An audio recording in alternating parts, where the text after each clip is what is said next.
첨보 2021년도 경영실적을 스루풋 회계로 분석을 해서 진행을 해 보도록 하겠습니다.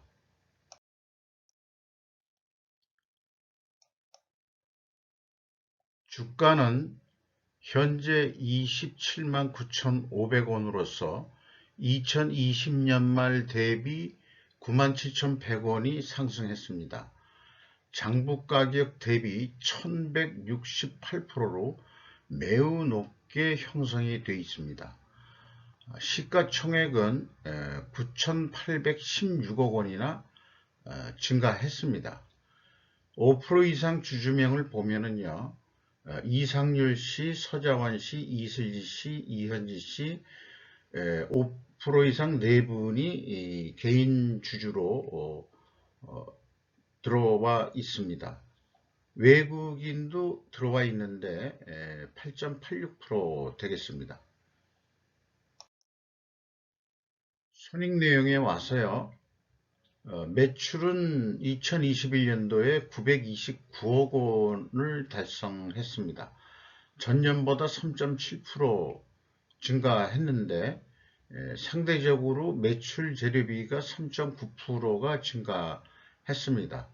그 결과 스루풋은 3.4% 증가했고 스루풋율은 52.8%로서 전년보다 0.1% 하락했습니다. 마진율이 좀 줄었다는 이런 얘기가 되겠습니다. 운영비용은 9%가 증가했습니다. 그 결과 TOE 생산성은 1.40으로서 전년보다 0.08포인트 하락했습니다. 영업이익도 8.2% 하락했습니다. 금액이 구조가 있지만은 이 생산성으로 보면은 3년 동안 지속적으로 하락하고 있다는 게 문제로 보입니다. 그럼에도 불구하고 주가는 계속 상승하고 있는데 그 원인이 경영실적이 어떻게 뒷받침해주고 있는지를 좀 보도록 그렇게 진행을 더 해보겠습니다. 재고자산 명세를 보면은요, WCAI 가공품 배부 재고자산이 13억 원 증가했습니다. 전체적으로는 31억 원이 증가했습니다. 그런데 재고자산 명세를 현재보다는 흐름을 볼 수 있게 공시해야 한다 하는 얘기를 이 대목에서 말씀드리고 넘어가겠는데요. 왜냐하면은 첨보가 전번에 분석을 했을 때도 재고자산 매출원가 회계가 투명한 기업으로 제가 진단을 했는데 문제가 없는 건 아니다. 그런 게 이제 이번 분석에 좀 나오게 되기 때문에 이 하기와 같은 대문에 표시된 이런 흐름을 볼 수 있는 양식으로서 금융감독원은 개선시켜야 되지 않겠냐, 이렇게 판단이 됩니다. 비용의 성격적 분류로 와서요, MC 매출원가 재료비는 2.5% 증가했습니다. 운영비용은 9% 증가했습니다. 이 금액상 2.5%가 원재료 가격 상승하고도 관련은 있다고 봅니다. 매출이 감소했는데도 매출원가 재료비가 증가했다는 얘기는 이렇게 일단 추정을 해보고요. 주요 비용으로서 인건비가 69억 원 집행이 됐는데 전년보다 9.4% 증가했고 평균 임금은 5,380만 원으로서 전형적인 중소기업 수준이 되겠습니다.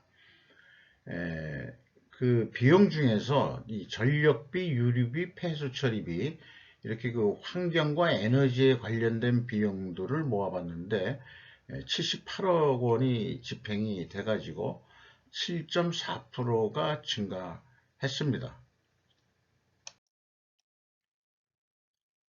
가공비는 안정적으로 유지되는 공정을 가지고 있는 거로 생각이 듭니다. 비용은 6.2% 증가했습니다. 그런데 가공 비율은 41%에서 42% 선으로 안정되게, 그러니까 공정에 어떤 특별한 변화는 없었다. 이렇게 보여집니다.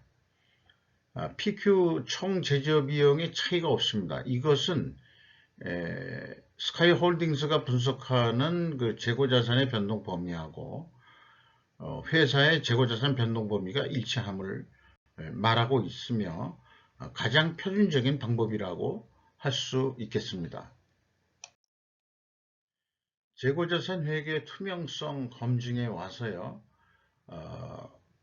먼저 말씀드린 대로 가공비 배부 재고자산의 증감액과 회사가 제시하는 비성분 재고자산의 변동액은 일치합니다. 그 재고자산 명세 쪽에서는 기말에서 기초를 빼기 때문에 증가할 경우에는 플러스로 표현되고 비성분 쪽에서는 기초에서 기말을 빼기 때문에 마이너스로 표시가 된다는 점 다시 한번 확인합니다. 3단계로서 전체 재고자산의 증감액 현금 흐름표 기준 32억 원의 현금이 나갔는데 재고자산이 31억 1,800만 원 증가했다. 200만 원 차이가 있는데 그것은 재고자산 평가 손실이다. 3년 동안 모두 2단계, 3단계 일치합니다.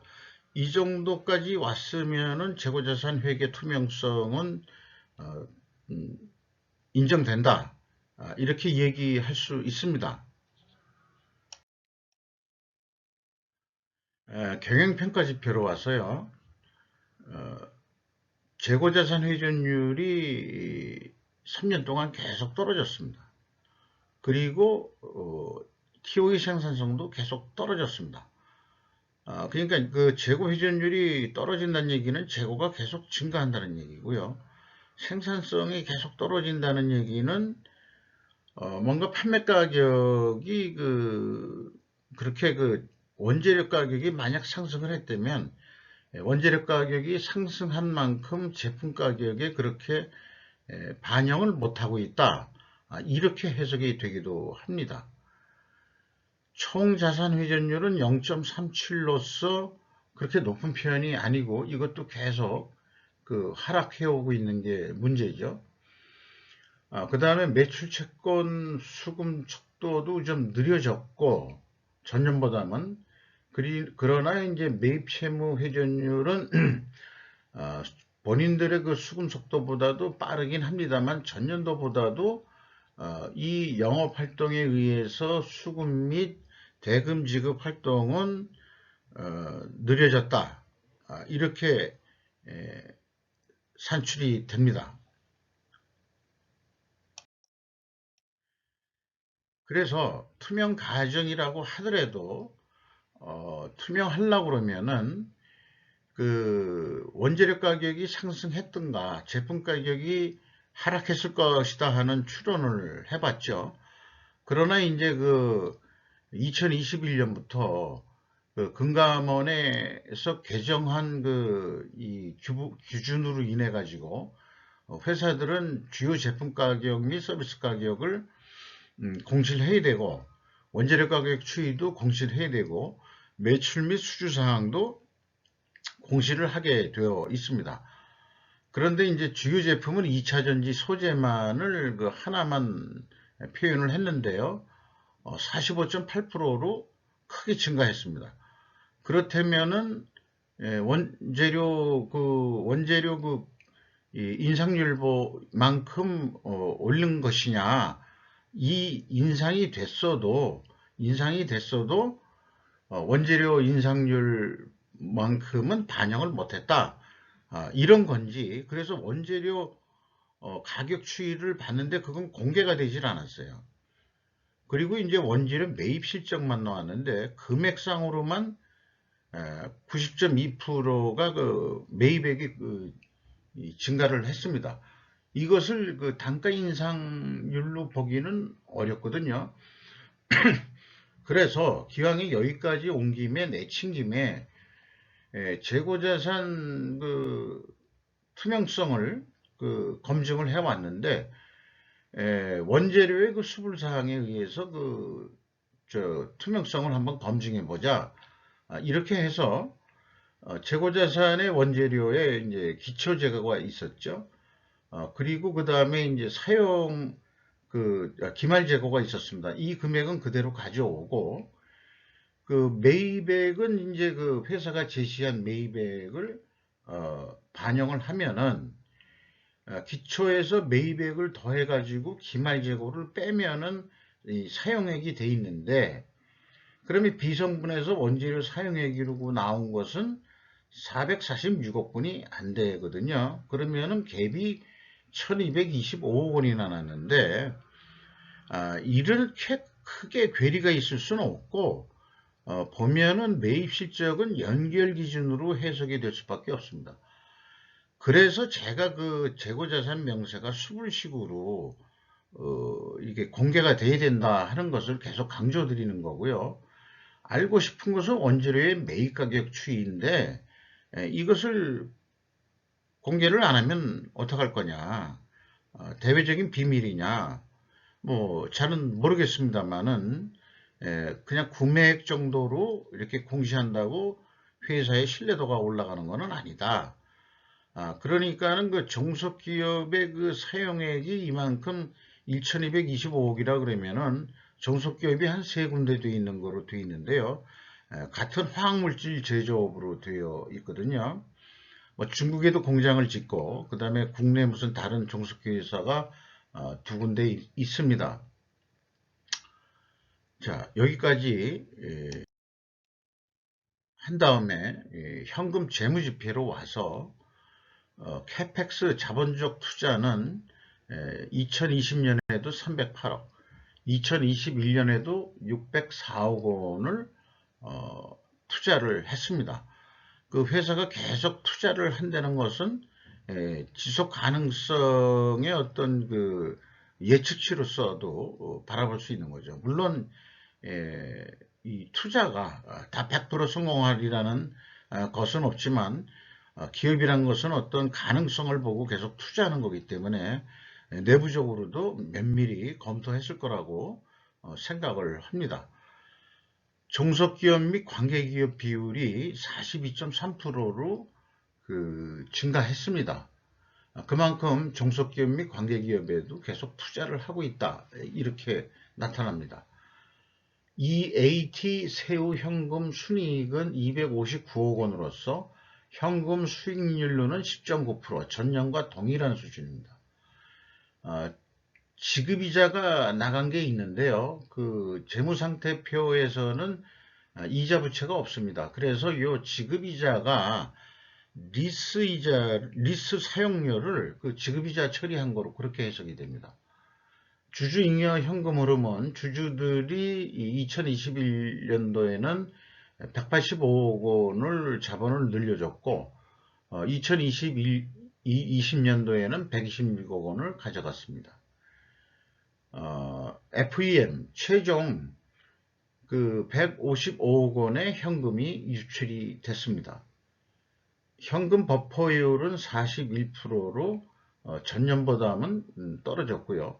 2019년에 비해서는 지속적으로 그 현금 보유율이 하락하고 있습니다.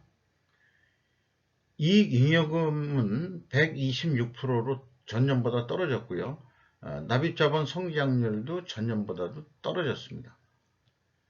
이렇게 그 경영 성과는 주식 그 가격의 그 상승과는 반대 현상으로 그렇게 분석이 됩니다. 그러면 그 영업이익 하락을 어떻게 해서 다시 위로 올릴 거냐 하는 거를 슈르프 지표로만 가지고 예측하는 그 알고리즘을 만들었습니다. 뭐 저는 그 게임을 한다고 생각하고 이걸 합니다만은 매출 재료비가 내년에는 5% 오른다고 보고 그 다음에 스르픈율은 계속해서 변동은 없다. 마진율은. 그런데 재고 회전율이 4.6회전 했는데 조금만 더 올려보자. 5회전. 이렇게 되면은 목표가 1,056억 원 정도로 그 산출이 됩니다. 그러면은 이거를 하나의 단품이라고 생각해서 그 실행 효과는 이제 그 뭐 똑같이 해서 똑같이 나왔는데요. 다른 방법 하나로는 손익분기점을 좀 제가 그 더 좀 개선시킨 방법인데요. 운영 비용은 10%가 증가할 거다도 봅니다. 그러니까 재료면만 본 게 아니고 운영 비용도 10%가 오른다고 보고 증가한다고 보고 프로핏이 그 영업이익이 141억이 있는데 50%를 좀 증액을 해보자, 증가를 시켜보자. 그러면 212억 원을 좀 벌어보자. 이렇게 했을 때 스루픈율은 그럼 좋다, 변동이 없다는 동일한 조건을 두고서 보면은 매출액이 1125억 원을 해야 되는 거로 로프하게 산출이 됩니다.